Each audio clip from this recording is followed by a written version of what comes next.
모든 것은 마음이 지어낸 것이다. 청정한 마음으로 말하거나 행동하면 행복이 그를 따르니 마치 그림자가 형체를 따르는 것과 같다.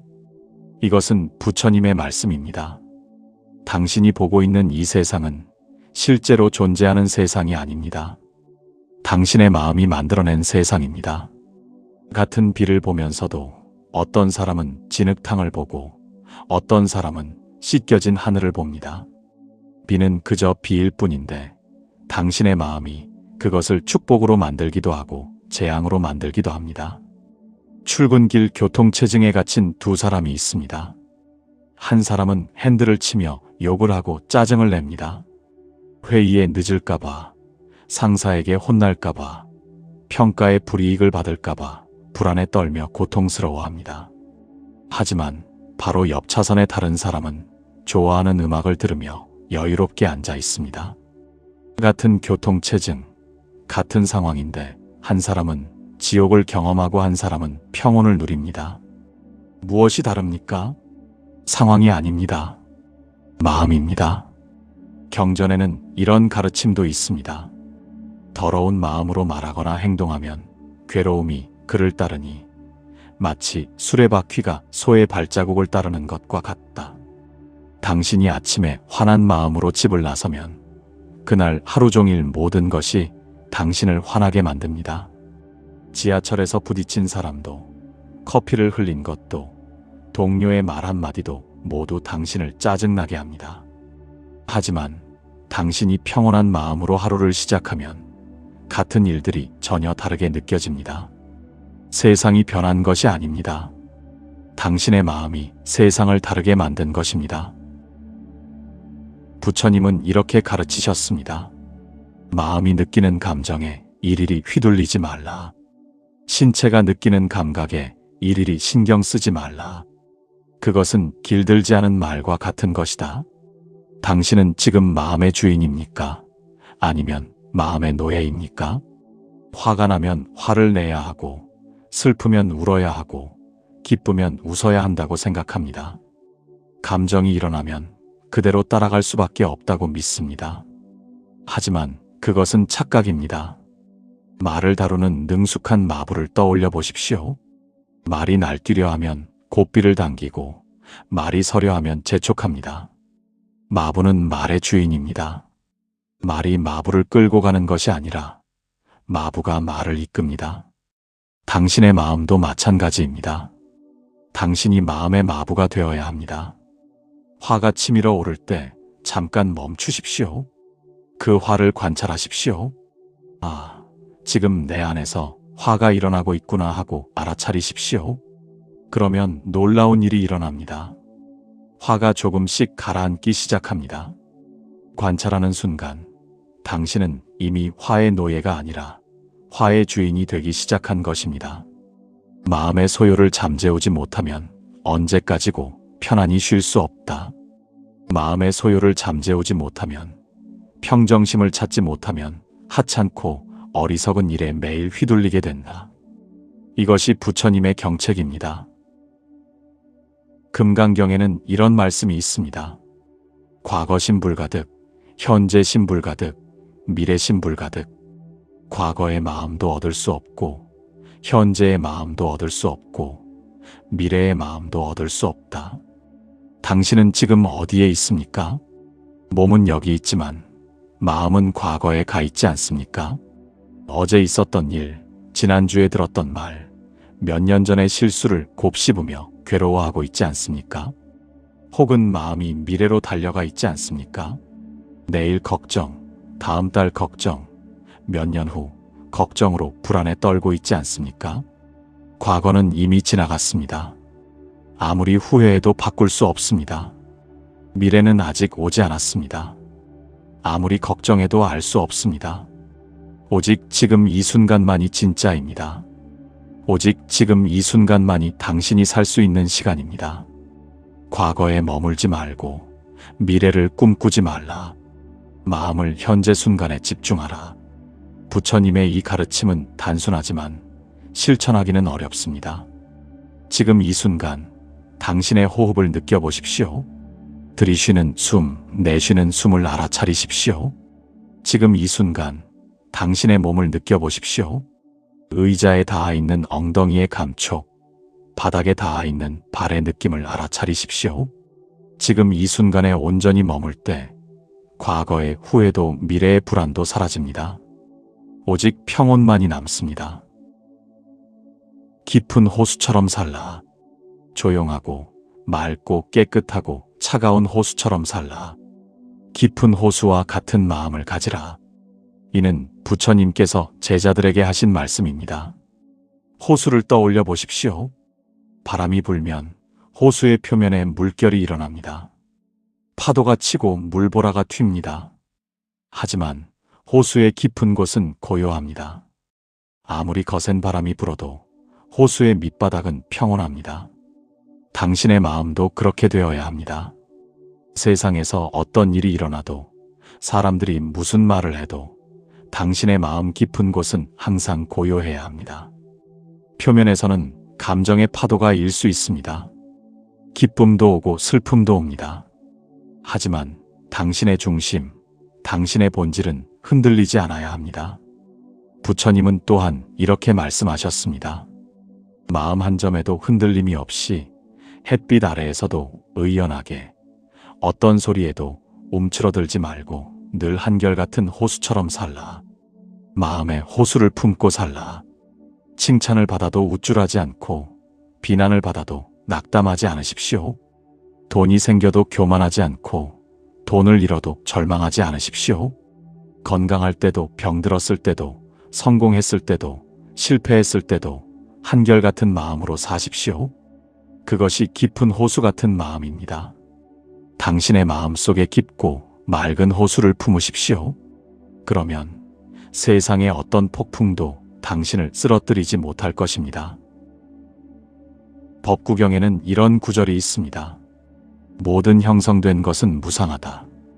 이것을 지혜로 써보면 괴로움에서 벗어난다. 이것이 청정에 이르는 길이다.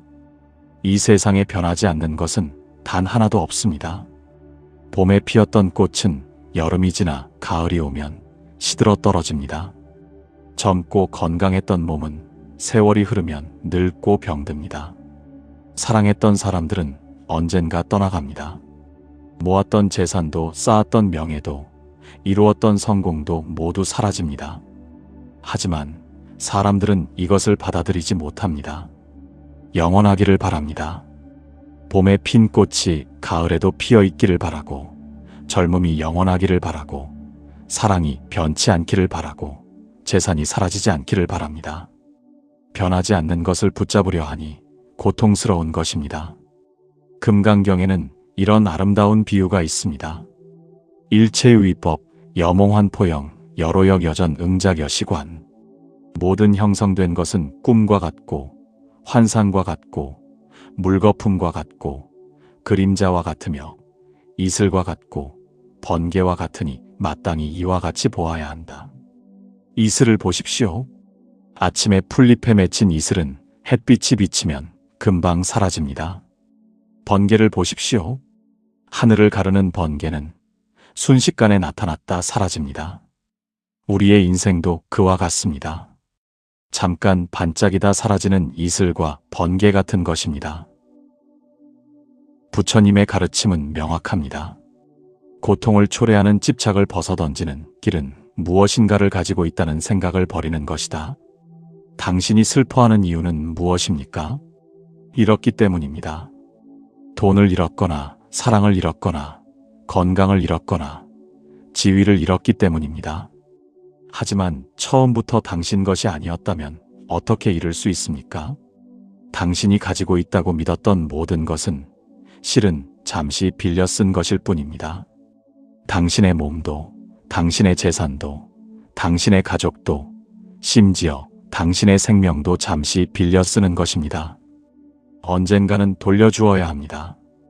이 세상에 어느 것 하나 내 것은 없다고 여기라.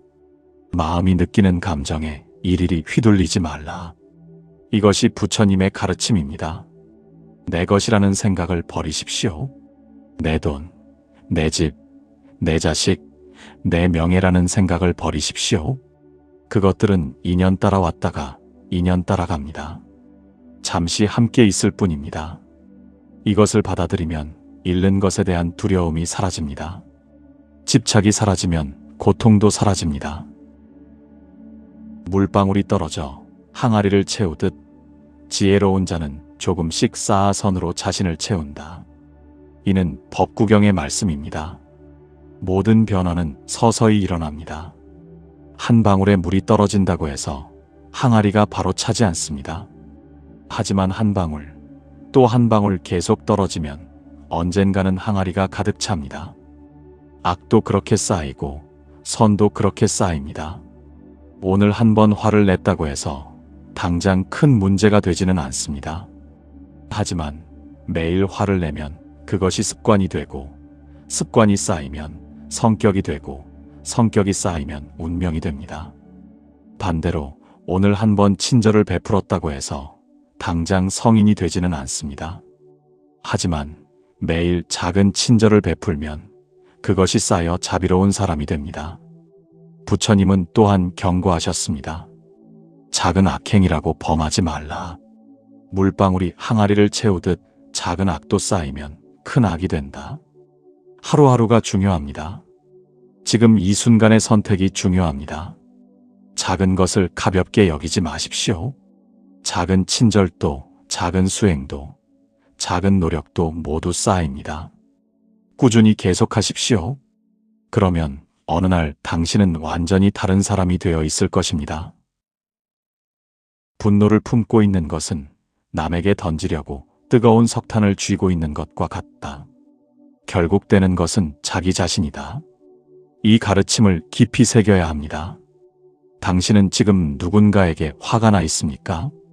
당신에게 상처를 준 사람, 당신을 무시한 사람, 당신을 배신한 사람을 향한 분노로 가슴이 타오르고 있습니까? 그 사람에게 복수하고 싶고 그 사람이 고통받는 것을 보고 싶습니까?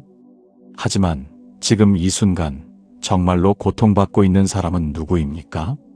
그 사람입니까? 아니면 당신입니까? 그 사람은 편안히 잠들어 있는데 당신은 밤새 잠을 이루지 못합니다. 그 사람은 웃으며 밥을 먹는데 당신은 분노로 소화가 되지 않습니다. 그 사람은 행복하게 살아가는데 당신은 매일 분노 속에서 타들어갑니다. 이것이 분노의 진실입니다. 분노는 상대방을 해치는 것이 아니라 나 자신을 해칩니다. 뜨거운 석탄을 손에 쥐고 있으면 타는 것은 나의 손입니다. 법구경의 가르침은 영원한 진리입니다. 원한은 원한으로 풀리지 않고 오직 사랑으로만 풀린다. 이것은 영원한 진리이다. 부처님은 제자들에게 이렇게 가르치셨습니다. 분노하는 자에게 절대로 분노로 맞서지 말라. 화를 화로 갚지 않고 조용히 고개를 끄덕이면 악은 더 이상 퍼지지 않는다. 이것이 당신을 그리고 분노하는 상대를 위하는 길이다. 누군가 당신에게 화를 냅니다. 소리를 지르고 욕을 합니다. 이때 당신도 똑같이 소리를 지르고 욕을 하면 어떻게 됩니까? 싸움이 커집니다. 작은 불씨가 큰 불길이 됩니다. 두 사람 모두 분노 속에서 타들어가고 그 불길은 주변 사람들에게까지 번져갑니다. 하지만 당신이 침묵하면, 당신이 화를 내지 않으면 그 불길은 더 이상 퍼지지 않습니다. 상대방의 분노는 마치 빈 공간에 메아리 치듯 사그라듭니다. 상대방도 자신의 분노가 부질없음을 깨닫고 진정됩니다. 경전에는 이런 구절도 있습니다. 하지만 세상 사람들은 이해하지 못한다. 화를 화로 갚는 것을 당연하게 생각하고 그러지 않는 자를 어리석다고 여긴다. 세상 사람들은 말합니다. 맞고만 있으면 호구다. 당하고만 있으면 바보다. 눈에는 눈, 이에는 이로 갚아야 한다고 말입니다. 하지만 그것은 어리석음입니다. 그렇게 해서 얻는 것은 무엇입니까? 순간의 통쾌함 뿐입니다. 그리고 그 대가로 당신은 더 큰 고통을 받습니다. 지혜로운 사람은 화를 화로 갚지 않습니다. 침묵으로, 이해로, 용서로 대응합니다. 그것이 진정한 강함입니다. 화내지 말라. 나만 옳다는 생각에 사로잡혀 다른 사람을 비난하지 말라. 화를 내며 악담을 퍼붓고 저주를 퍼붓지 말라. 마치 바람을 향해 뿌린 먼지가 다시 나에게 뿌려지듯 재앙은 결국 당신 자신에게 돌아온다. 바람을 향해 먼지를 뿌리면 어떻게 됩니까? 먼지는 바람을 타고 다시 당신에게 돌아옵니다. 당신의 얼굴에, 당신의 눈에, 당신의 입에 먼지가 들어갑니다. 상대방에게 악담을 퍼붓는 것도 마찬가지입니다. 당신이 누군가를 저주하면 그 저주는 결국 당신에게 돌아옵니다. 당신이 누군가를 미워하면 그 미움은 당신의 마음을 썩게 만듭니다. 당신이 누군가에게 해를 끼치면 그 업보는 반드시 당신에게 돌아옵니다. 부처님은 이렇게도 가르치셨습니다. 길상초 잎으로 물고기를 감싸면 길상초 잎에 비린내가 난다. 향기로운 나무를 감싸고 있는 잎은 그 향기를 온 천지에 퍼뜨린다. 당신이 무엇을 내뿜느냐에 따라 당신이 무엇이 되는지가 결정됩니다. 악담을 뿌리면 당신이 악으로 물듭니다. 사랑을 뿌리면 당신이 사랑으로 물듭니다. 일체의 원한을 버리라. 지금까지 품고 있던 모든 원한을 과감히 내려놓으라. 버리면 반드시 가벼워진다. 버리고 가볍게 살라. 이것이 부처님께서 우리에게 주신 처방입니다. 용서는 상대방을 위한 것이 아닙니다. 당신을 위한 것입니다. 상대방이 용서받을 자격이 있어서 용서하는 것이 아닙니다. 당신이 자유로워지기 위해서 용서하는 것입니다. 원한과 미움은 무거운 짐입니다. 그것을 짊어지고 가면 당신의 어깨가 무너집니다. 그 짐을 내려놓으십시오. 용서하십시오. 그러면 당신의 마음이 가벼워지고 당신의 삶이 평화로워집니다. 용서한다는 것은 상대방의 잘못을 인정하는 것이 아닙니다. 그 잘못에 더 이상 나의 에너지를 낭비하지 않겠다는 것입니다. 그 사람에게 나의 평화를 빼앗기지 않겠다는 것입니다. 지금 이 순간 당신이 미워하고 있는 사람을 떠올려 보십시오. 그리고 조용히 말하십시오. 나는 당신을 용서합니다. 당신이 나에게 준 상처를 이제 내려놓습니다. 나는 자유롭습니다. 이렇게 말하는 순간 당신은 진정으로 자유로워집니다. 법구경에는 인간관계에 대한 깊은 통찰이 담겨 있습니다. 길상초 잎으로 물고기를 감싸면 길상초 잎에 비린내가 난다. 향기로운 나무를 감싸고 있는 잎은 그 향기를 온 천지에 퍼뜨린다. 인간관계도 이와 같다. 자신도 모르는 사이에 상대방에게 물들고 만다. 당신이 누구와 함께 시간을 보내느냐가 당신이 누구인지를 결정합니다. 항상 불평하고 비난하는 사람들과 함께 있으면 당신도 그렇게 됩니다. 처음에는 그들과 다르다고 생각하지만 시간이 지나면 그들의 말투를, 그들의 생각을, 그들의 습관을 닮아갑니다. 반대로 긍정적이고 지혜로운 사람들과 함께 있으면 당신도 그렇게 변합니다. 그들의 좋은 에너지가 당신에게 스며듭니다. 그들의 지혜로운 말이 당신의 생각을 바꿉니다. 그들의 선한 행동이 당신의 행동을 변화시킵니다. 악인과 사귀면 그 악행이 나에게 스며든다. 거리를 두고 사귄다고 해도 악취는 사라지지 않는다. 인간관계란 그러한 것이다. 부처님의 이 말씀을 명심해야 합니다. 당신의 주변을 돌아보십시오. 당신이 자주 만나는 사람들, 당신이 시간을 함께 보내는 사람들이 어떤 사람들입니까? 그들이 당신을 더 나은 사람으로 만듭니까? 아니면 당신을 끌어내립니까? 그들과 함께 있으면 마음이 편안해집니까? 아니면 불편해집니까? 수타니파타에는 이런 경고가 있습니다. 아무것도 믿지 못하는 자는 멀리하라. 그런 자는 다 말라버린 저수지와 같다. 가까이 하는 동안 썩은 냄새를 풍기는 더러운 물이 넘치리라. 세상에는 두 종류의 사람이 있습니다. 당신에게 희망을 주는 사람과 당신에게서 희망을 빼앗는 사람입니다. 당신을 격려하는 사람과 당신을 깎아내리는 사람입니다. 당신과 함께 성장하는 사람과 당신의 발목을 잡는 사람입니다. 아무것도 믿지 못하는 사람들이 있습니다. 세상 모든 것을 의심하고 모든 사람을 불신하며 모든 일에서 나쁜 면만 봅니다. 그들과 함께 있으면 당신도 그렇게 됩니다. 희망이 사라지고 신뢰가 무너지며 냉소만 남습니다. 반대로 부처님은 이렇게 권하셨습니다. 신의가 있고 지혜가 있는 자를 가까이 두라. 그러한 사람은 일견 차가워 보이지만 맑고 깨끗하다. 그러한 사람에게는 탁함이 없다. 지혜로운 친구를 찾으십시오.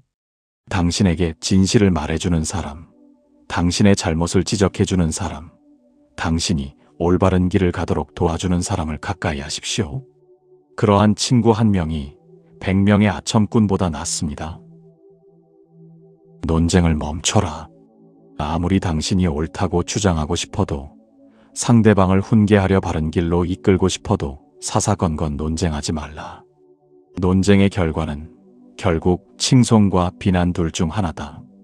비록 칭송을 받는다 해도 그것은 하찮은 허세에 불과하다. 이는 부처님께서 논쟁을 좋아하는 제자들에게 하신 가르침입니다. 당신은 논쟁에서 이기고 싶어 합니다. 상대방이 틀렸다는 것을 증명하고 싶어 합니다.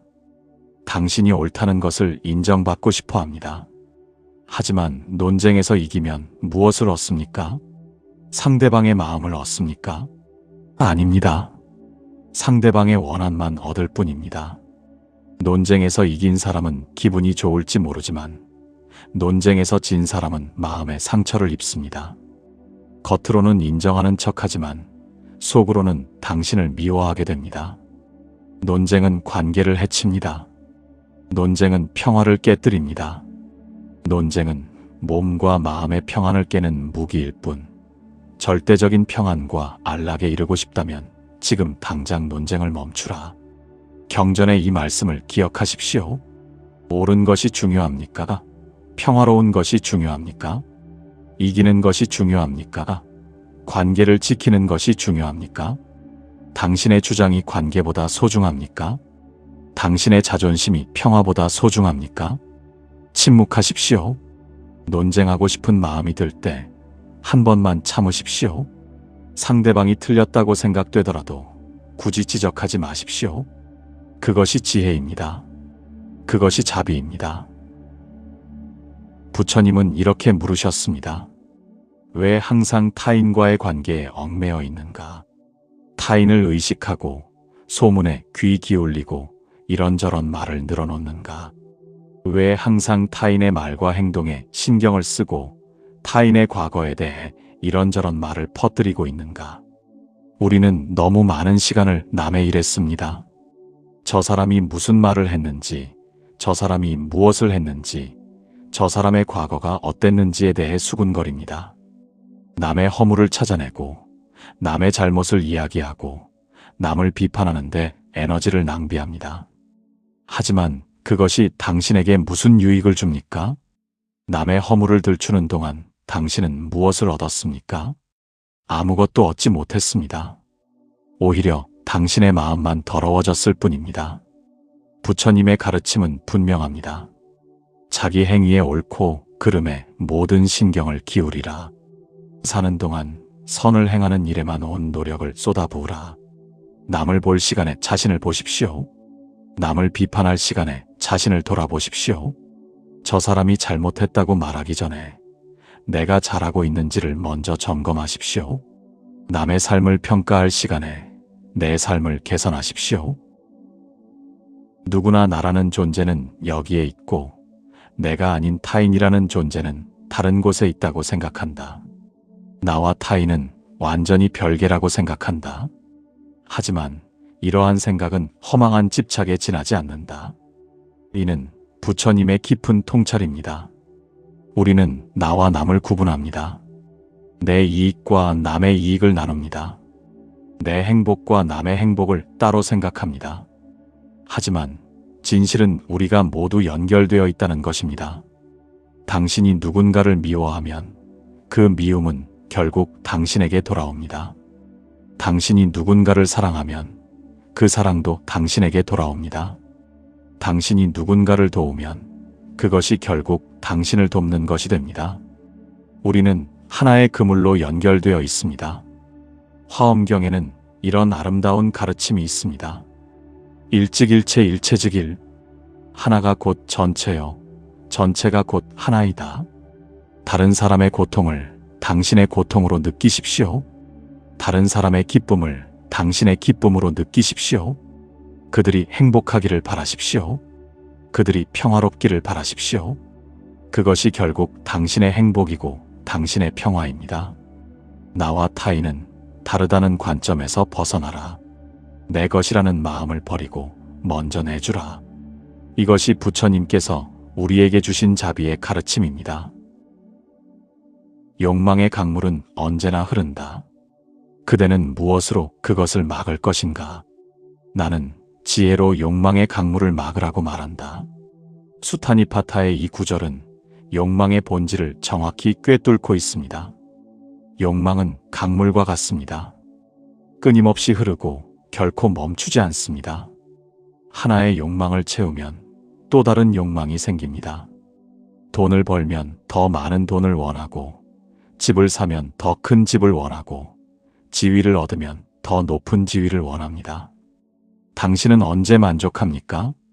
얼마를 가져야 만족합니까? 무엇을 이루어야 만족합니까? 아마도 영원히 만족하지 못할 것입니다. 왜냐하면 욕망은 채울 수 없는 구멍이기 때문입니다. 아무리 채워도 다시 비고, 아무리 가져도 부족합니다. 경전에는 이런 가르침도 있습니다. 집착하는 자에게는 동요가 있다. 집착하지 않는 자에게는 동요가 없다. 동요가 없으면 고요가 있고, 고요가 있으면 욕망이 없다. 욕망은 목마름입니다. 하지만 진짜 목마름입니까? 아니면 목마르다고 믿고 있을 뿐입니까? 정말로 그것이 필요합니까? 아니면 원하고 있을 뿐입니까? 필요와 욕망을 구분하십시오. 필요한 것은 채우되 욕망에는 속지 마십시오. 부처님은 제자들에게 엄중히 경고하셨습니다. 작은 악행이라고 범하지 말라. 욕망과 분노, 번뇌를 버리라. 그러면 무엇에게도 아무에게도 구속받지 않고 진정한 자유를 누리게 되리라. 사람들은 말합니다. 이 정도는 괜찮아. 작은 거짓말쯤이야. 작은 부정직함쯤이야. 모두가 다 하는 일이야 라고 말입니다. 하지만 작은 악이 쌓이면 큰 악이 됩니다. 작은 거짓말이 쌓이면 큰 거짓말이 되고, 작은 부정이 쌓이면 큰 부정이 됩니다. 당신의 양심이 조금씩 무뎌집니다. 처음에는 죄책감을 느끼지만 점점 익숙해집니다. 악을 행하는 것이 자연스러워집니다.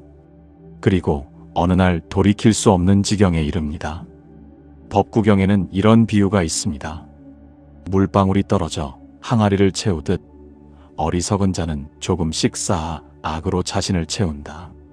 작은 것을 가볍게 여기지 마십시오. 작은 거짓말도 하지 마십시오. 작은 부정직함도 행하지 마십시오. 아무도 보지 않는 곳에서도 올바르게 행동하십시오.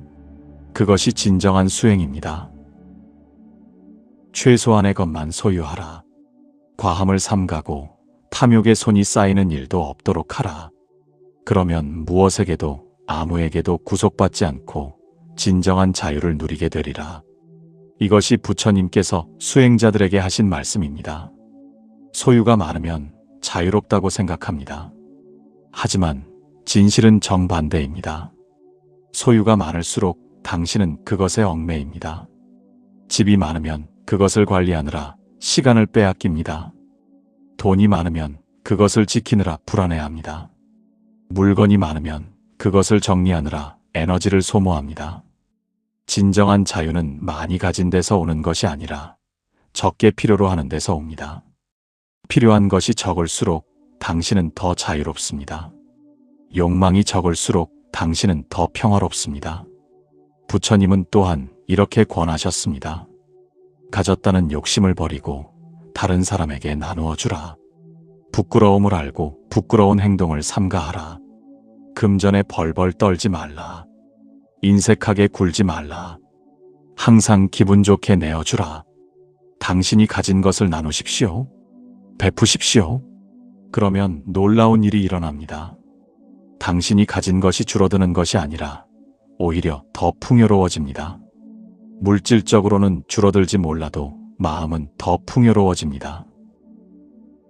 내 안에 들끓는 크고 작은 망상을 천천히 들여다보라. 그러면 욕망은 항상 같은 모습, 같은 크기로, 같은 열을 내뿜으며 그곳에 있는 것이 아니다. 욕망은 부풀었다가 시들어지고 색을 바꾸기도 하면서 모습을 바꾼다. 이는 부처님께서 욕망의 무상함을 가르치신 말씀입니다. 당신의 욕망을 관찰해 보십시오. 어제 그토록 갖고 싶었던 것이 오늘은 별로 갖고 싶지 않습니다. 지난주에 꼭 해야 한다고 생각했던 것이 이번 주에는 중요하지 않습니다. 욕망은 변합니다. 욕망은 실체가 없습니다. 욕망은 마음이 만들어낸 환상입니다. 욕망이 일어날 때 그것에 즉시 반응하지 마십시오. 잠깐 멈추고 관찰하십시오. 아, 지금 내 안에서 욕망이 일어나고 있구나 하고 알아차리십시오. 그 욕망을 따라가지 말고 그저 바라보십시오. 그러면 욕망은 서서히 사그라듭니다. 생각을 끌어버릴 수 있는데 왜 하지 않는가? 마음 먹는다면 지금껏 붙잡고 있던 물고기가 그물을 찢듯이 한번 불타버린 곳에 다시 불이 붙지 않듯이 한 점의 사심과 미련도 남기지 않고 과거의 쾌락과 유희와 추억을 완전히 버려라. 부처님의 이 말씀은 단호합니다. 부처님께서 첫 설법에서 하신 말씀이 있습니다.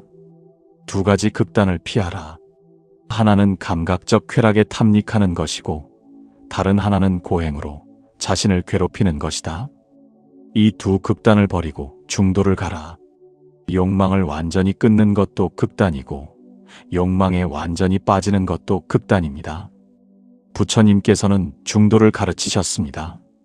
필요한 것은 받아들이되 탐욕스럽지 않게, 즐기되 집착하지 않게, 가지되 얽매이지 않게 살라고 하셨습니다.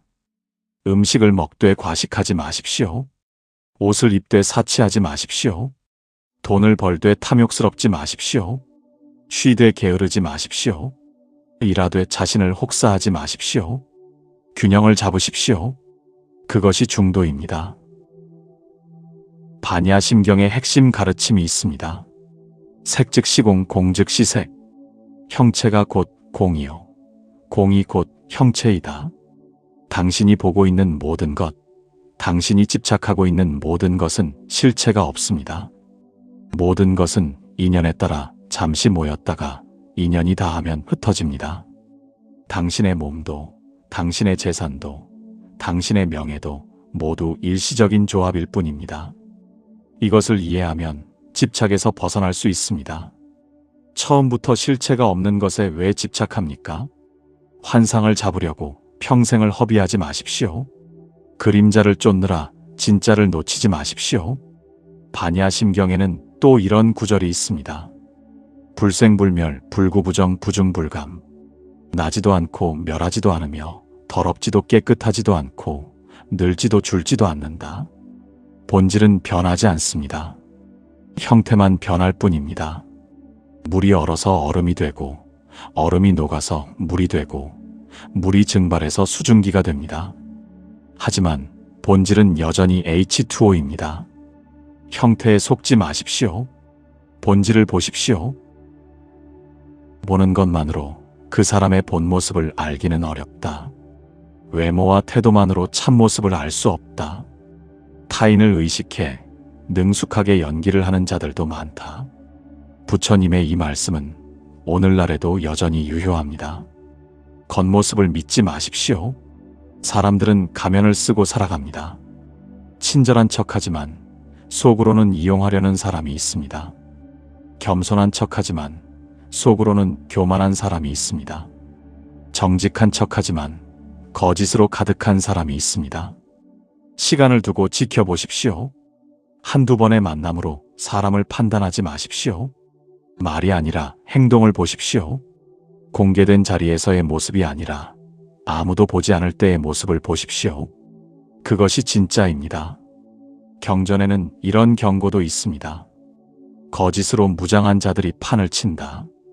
추종자에 둘러싸여 그럴싸히 보이는 자들도 있다.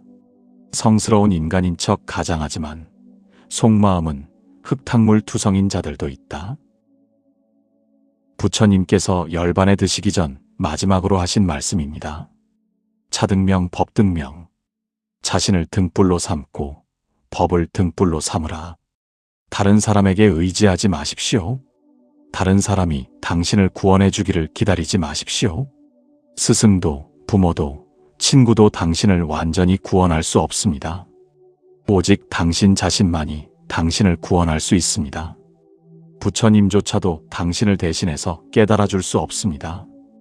부처님은 길을 보여주실 뿐입니다. 그 길을 걸어야 하는 사람은 당신입니다. 맹목적으로 따르지 마십시오. 스스로 생각하고 스스로 판단하고 스스로 경험하십시오. 칼라마경에는 이런 가르침이 있습니다. 의심하라. 스스로 알 때까지 믿지 말라. 직접 경험하여 그것이 선하고 비난받지 않으며 지혜로운 자가 칭찬하고 실천하면 행복과 이익을 가져온다는 것을 알았을 때 그것을 실천하라. 맹신하지 마십시오. 아무리 위대한 스승의 말씀이라도 아무리 오래된 경전이라도 무조건 믿지 마십시오. 직접 확인하십시오.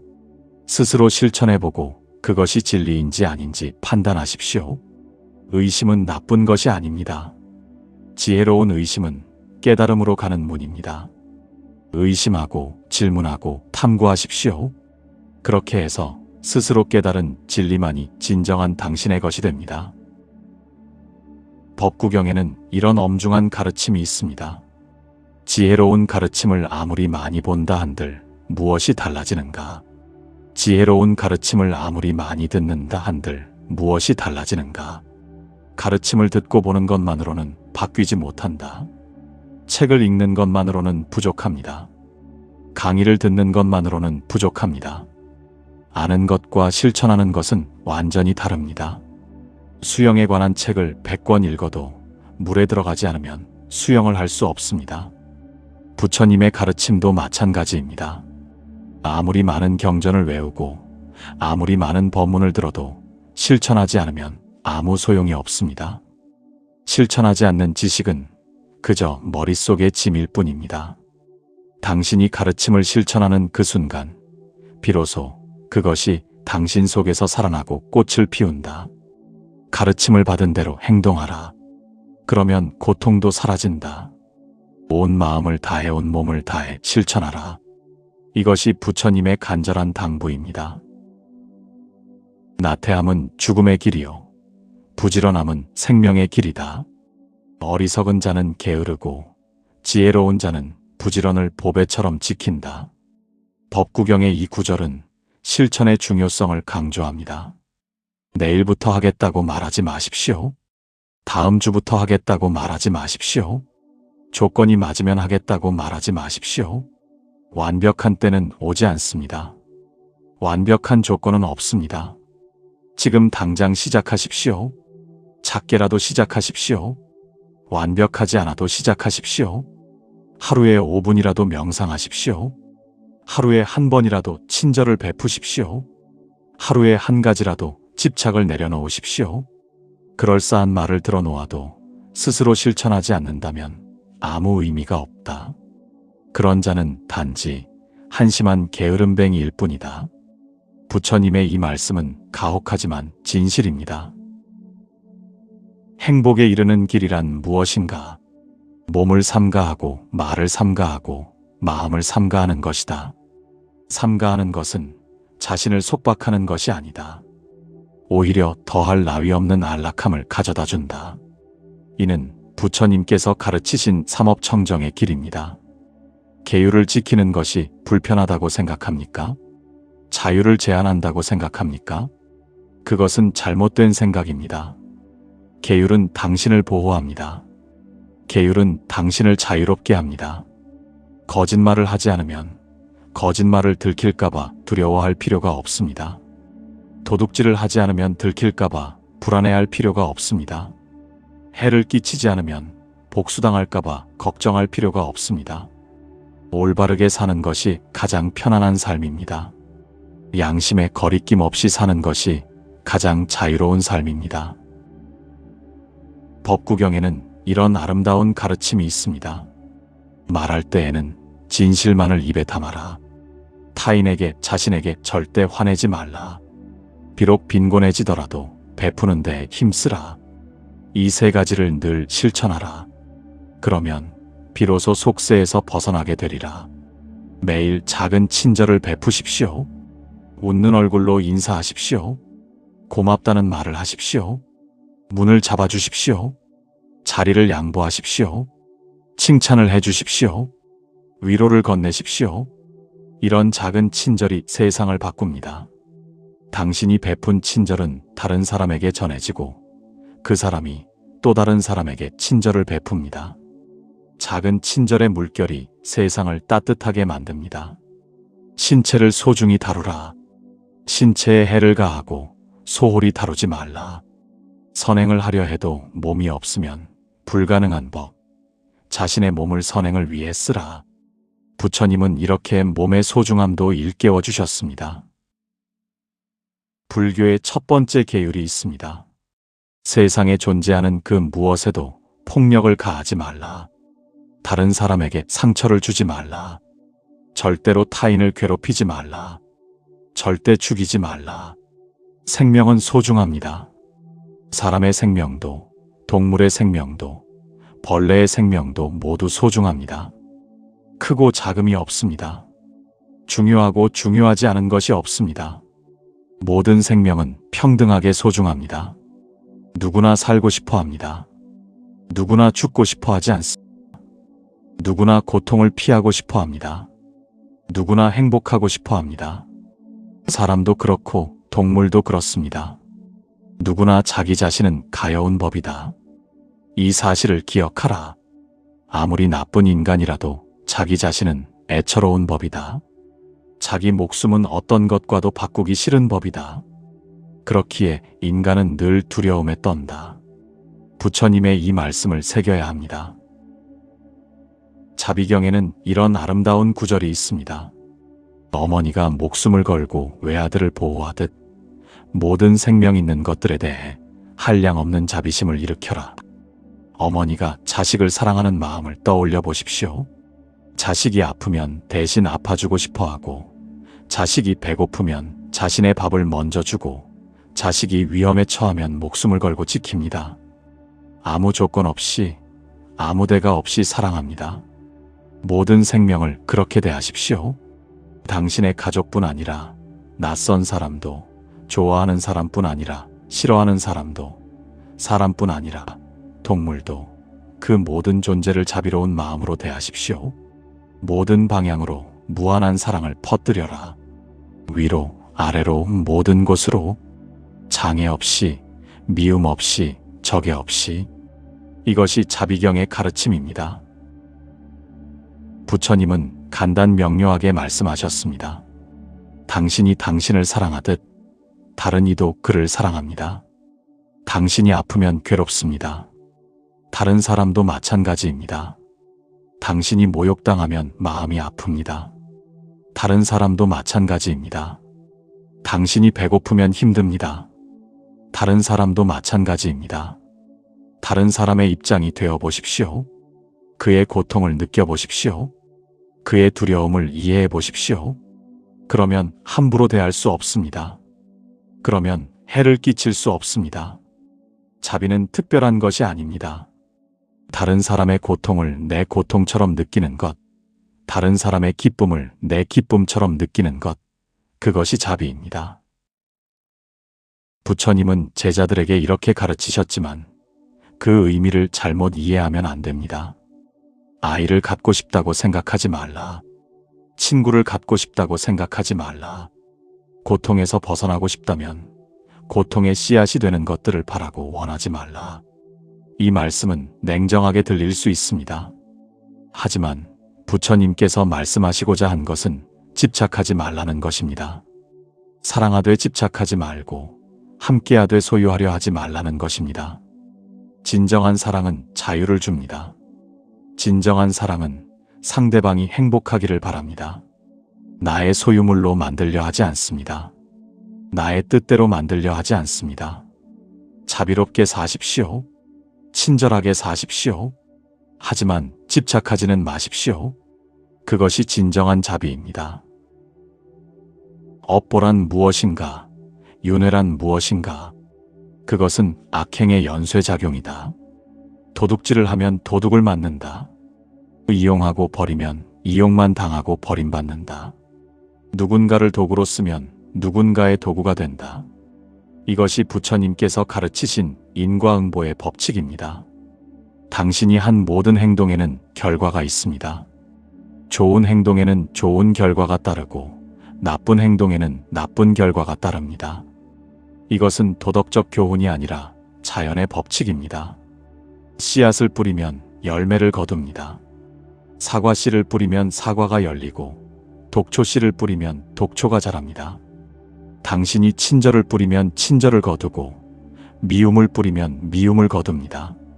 죽이면 죽임을 당한다. 원한을 품으면 원한을 산다. 욕하고 화내면 그 업보는 결국 자신에게 돌아온다. 남에게 한 행동은 그대로 당신에게 돌아온다. 법구경의 이 가르침은 명확합니다. 나무에 열매가 맺히듯이 악행이 맺히면 결국 업보가 되어 돌아온다. 이는 자연의 이치를 말하는 것입니다. 당장은 아무 일도 일어나지 않는 것처럼 보입니다. 거짓말을 해도 남을 속여도 해를 끼쳐도 당장은 아무 일도 없는 것처럼 보입니다. 그래서 사람들은 착각합니다. 이 정도는 괜찮아. 아무도 모르잖아. 아무 일도 안 생기잖아 라고 생각합니다. 하지만 씨앗은 이미 뿌려졌습니다. 땅속에서 뿌리를 내리고 있습니다. 언젠가 싹이 트고 자라서 열매를 맺을 것입니다. 그 열매를 먹어야 하는 사람은 바로 당신입니다. 선행도 마찬가지입니다.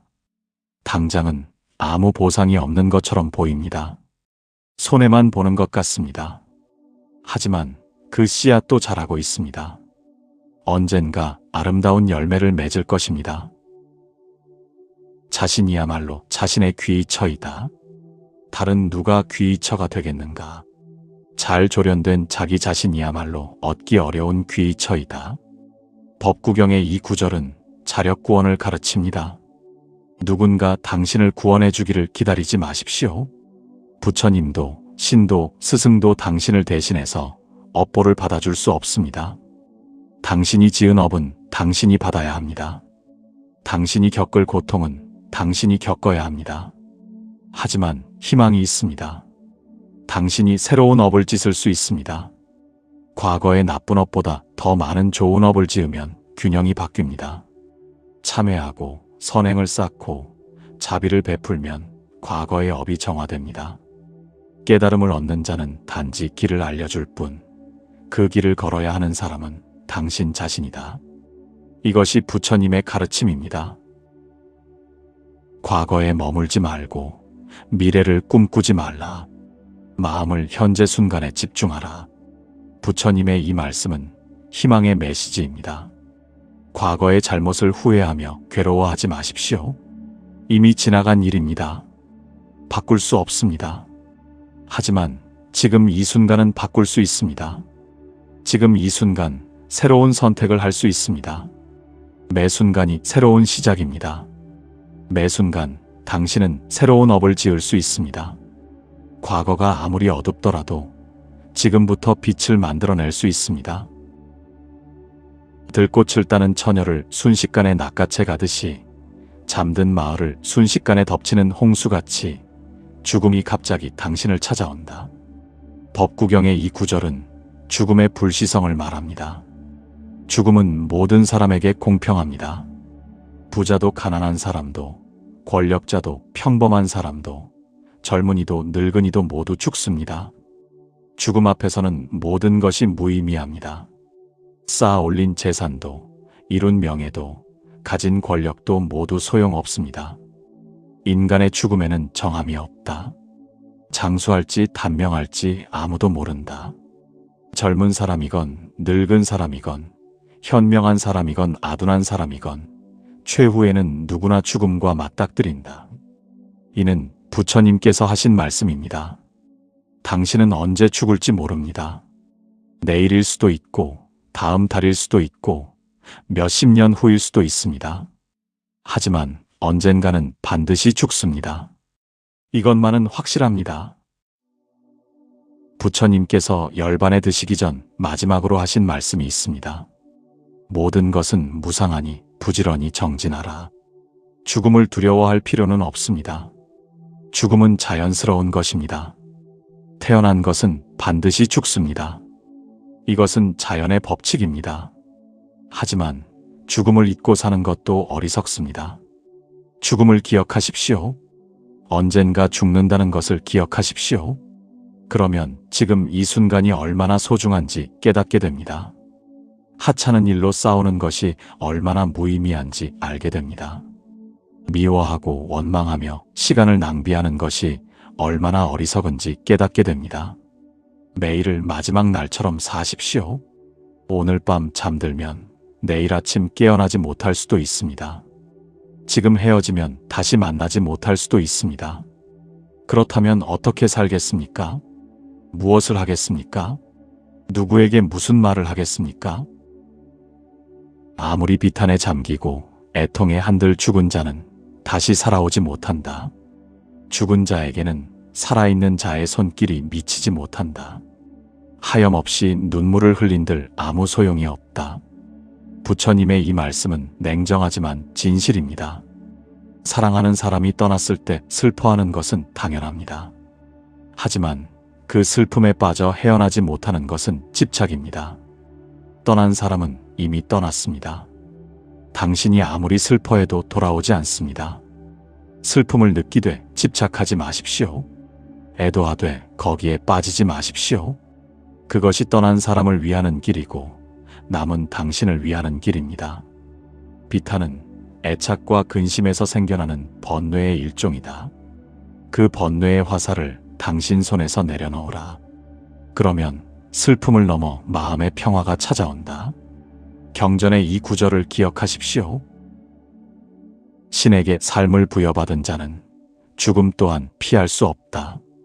도공의 손에서 태어난 도기가 언젠가 깨지듯이 과일이 익으면 언젠가는 나무에서 떨어지듯이 이는 자연의 이치를 말하는 것입니다. 모든 것은 생겼다가 사라집니다. 이것이 자연의 이치입니다.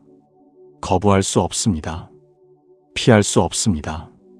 받아들이십시오. 죽음을 받아들이면 삶이 더 소중해집니다. 한정된 시간이기에 더 값집니다. 영원하지 않기에 더 아름답습니다. 오늘을 사십시오. 지금을 사십시오. 후회 없이 사십시오. 사랑하는 사람들에게 사랑한다고 말하십시오. 미안한 사람들에게 미안하다고 말하십시오. 고마운 사람들에게 고맙다고 말하십시오. 그리고 매 순간 깨어 있으십시오. 매 순간 온전히 사십시오. 그것이 죽음을 준비하는 가장 좋은 방법입니다. 부처님께서 말씀하셨습니다. 깨달음을 얻는 자는 단지 길을 알려줄 뿐, 그 길을 걸어야 하는 사람은 당신 자신이다. 지금까지 부처님의 말씀을 들었습니다. 마음에 대해, 무상에 대해, 분노에 대해, 인간관계에 대해, 욕망에 대해, 지혜에 대해, 실천에 대해, 자비에 대해, 업보에 대해, 죽음에 대해 들었습니다. 하지만 듣는 것만으로는 충분하지 않습니다. 아는 것만으로는 충분하지 않습니다. 이제 걸어야 합니다. 이제 실천해야 합니다. 법구경에는 이런 말씀이 있습니다. 천마디 무익한 말보다 마음의 평화를 가져오는 한마디가 낫다. 천마디 말을 듣는 것보다 한 번 실천하는 것이 낫습니다. 오늘부터 시작하십시오. 지금 이 순간부터 시작하십시오. 작은 한 걸음이라도 내디드십시오. 완벽하지 않아도 괜찮습니다. 천천히 가도 괜찮습니다. 중요한 것은 시작하는 것입니다. 중요한 것은 계속 걷는 것입니다. 무소의 뿔처럼 혼자서 가라. 부처님께서 이렇게 말씀하셨지만 당신은 혼자가 아닙니다. 부처님의 가르침이 당신과 함께 있습니다. 수많은 수행자들이 이 길을 먼저 걸었고 지금도 함께 걷고 있습니다. 당신도 그 대열에 합류하십시오. 화엄경에는 이런 아름다운 구절이 있습니다. 일즉일체 일체즉일. 하나가 곧 전체요. 전체가 곧 하나이다. 당신의 한 걸음이 온 세상을 움직입니다. 당신의 작은 변화가 큰 변화를 만듭니다. 천리 길도 한 걸음부터입니다. 지금 여기서 시작하십시오. 마음을 고요히 하고 집착을 내려놓고 분노를 버리고 자비를 베풀고 지혜를 키우십시오. 매일 조금씩 한 걸음씩 나아가십시오. 부처님의 가르침이 당신의 삶에 평화와 지혜의 빛을 비추기를 발언합니다. 당신이 고통에서 벗어나기를 발언합니다. 당신이 진정한 자유를 얻기를 발언합니다. 당신이 깨달음에 이르기를 발언합니다. 나무석가모니불, 나무석가모니불, 나무석가모니불.